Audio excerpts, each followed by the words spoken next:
Hi hello అందరికీ నమస్కారం అండి. ఈరోజైతే మనం వరిపిండితో చిప్స్ అయితే తయారు చేసుకుందాము. మనం బంగాళదుంపతోటి అరటికాయతోటి చిప్స్లు అయితే తయారు చేసుకుంటాము. అలాగే వరిపిండితో కూడా చిప్స్ చాలా బాగుంటాయండి.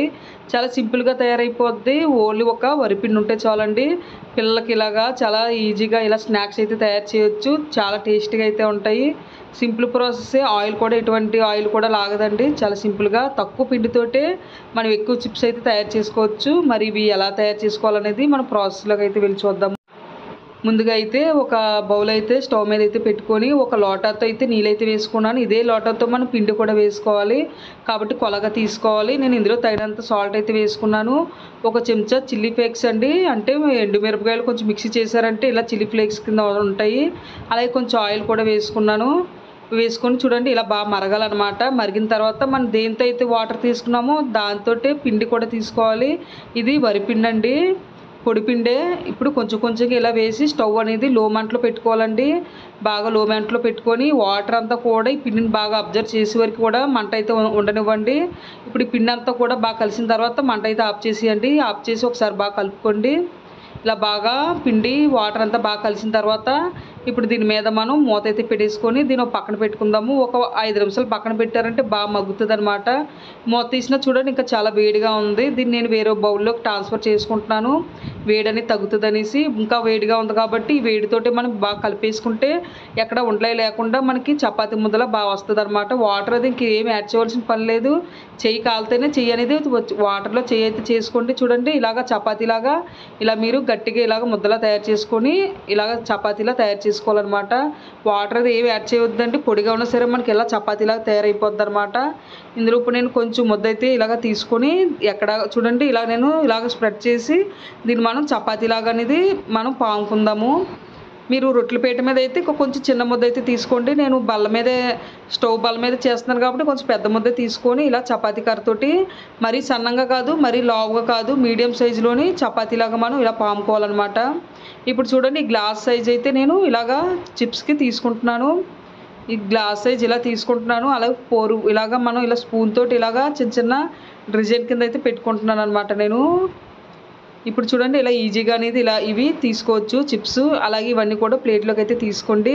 మిగతా ఇది ఉన్న ముద్దని మనం మసాజ్ చేసుకొని మళ్ళీ బాగా మసాజ్ చేసి మళ్ళీ చపాతీలా చేసుకోవచ్చు. ఆయిల్ కూడా మరిగింది, మీడియంలో మరగాలి. మరీ వీటిగా కూడా ఉండకూడదు, మీడియంగానే ఆయిల్ అనేది మరగాలన్నమాట. ఇప్పుడు ఈ చిప్స్ అని ఇందులో వేసుకోండి.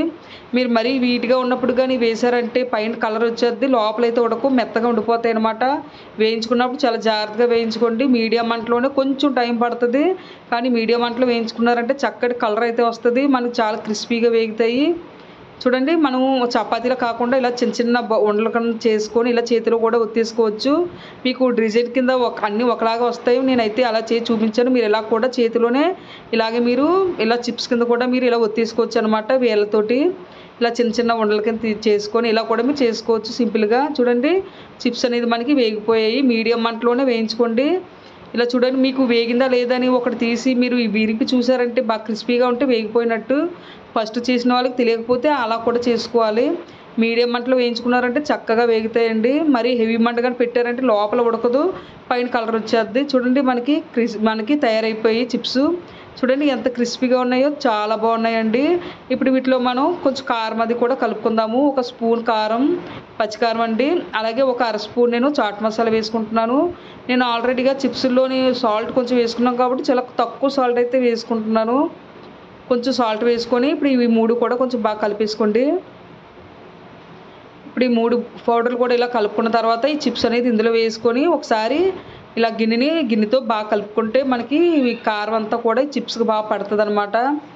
చిప్స్ మాత్రం చాలా బాగుంటాయండి. కంపల్సరీగా మీరు ట్రై చేయండి. తక్కువ పిండితోటి మనకి చాలా ఎక్కువ అవుతాయి. ఇంకా కూడా నాకు స్టవ్ మీద అయితే ఉడుకుతున్నాయి. నేను కొన్ని వాటికి మాత్రం కారం అయితే కలిపి మీకు చూపిస్తున్నాను అనమాట. చూడండి కారం ఎంత బాగా పట్టిందో. మీరు కారంతో తినాలంటే ఇలా తినొచ్చు, లేదంటే మీరు నార్మల్గా కూడా తినొచ్చు. కానీ కారం కలుపుకుంటే స్పైసీగా తినే వాళ్ళకి చాలా బాగుంటాయి అన్నమాట. చూడండి మనకు ఒక సైడ్ అయితే కారం కలపకుండా ఉన్నవి అయితే ఉన్నాయి, ఒక సైడు కారం మసాలా అది కలిపినవి ఉన్నాయన్నమాట. మనం ఏ విధంగా అయినా సరే చేసుకోవచ్చు. చిన్నపిల్లలకైతే ఇలా కారం కలపకుండా ఉన్నవి ఇవ్వచ్చు. మనం స్పైసీగా తినాలంటే ఇలా కారం, చాట్ మసాలా, సాల్ట్ కలిపి ఇవి ఇలాగ మనం తినొచ్చు అనమాట. చాలా క్రిస్పీగా ఉంటాయండి. వేయించుకోవడం మాత్రం చాలా పర్ఫెక్ట్గా వేయించుకుంటే మనం తీసుకున్న పిండి చాలా తక్కువ పిండి అయితే తీసుకున్నా మనకి ఇన్ని చిప్స్ అయితే వచ్చాయి. చిప్స్ మాత్రం చాలా బాగున్నాయండి. కంపల్సరీగా ట్రై చేయండి. తక్కువ టైంలోనే మనకి అయిపోతాయి. ఆయిల్ మాత్రం ఎక్కడ కూడా ఆయిల్ కూడా ఏం లాగదు. చూడండి చాలా పర్ఫెక్ట్గా మనకి చిప్స్ అయితే తయారైపోయి. మరి కంపల్సరీగా మీరైతే ట్రై చేయండి. మరి మీకు ఈ రెసిపీ నచ్చితే లైక్ చేయండి, షేర్ చేయండి, సబ్స్క్రైబ్ చేసుకోండి. కంపల్సరీగా ఇలా వరిపిండి ఉన్నప్పుడైతే ఇంట్లో ట్రై చేయండి. కంపల్సరీగా మీకు నచ్చుతుంది. ముందు కొంచెం పిండితో ట్రై చేయండి. మళ్ళీ మీరు ఈ రెసిపీని అయితే మీరు తయారు చేస్తారు. అంత బాగుంటాయి అన్నమాట. Okay friends, bye.